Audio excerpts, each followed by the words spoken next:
رمضان المبارک کا آغاز شمسی کیلنڈر کے مطابق عرب ممالک اور چند خلیجی ممالک میں 2 اپریل 2022 کو ہوا تھا اور پاکستان میں 3 اپریل 2022 کو ہوا تھا،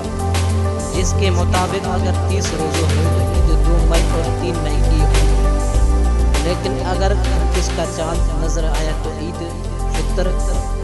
1 مئی اور 2 مئی کو متوقع ہے۔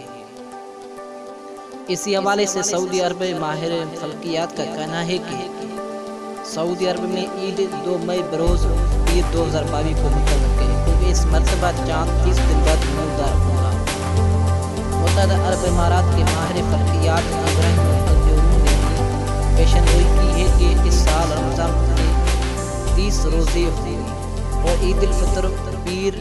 2 مئی 2022 کو ہونے کا امکان ہے۔ عید کا چاند ہفتے اور اتوار کی رات 12 بجے کر 28 منٹ پر پیدا ہونے کی توقع ہے۔ عرب ممالک میں اس مرتبہ ایک ساتھ چاند نظر آنے کا امکان ہے۔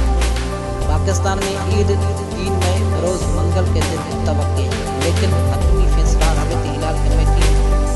1 مئی اور 2 مئی کے اجلاس کے بعد ہی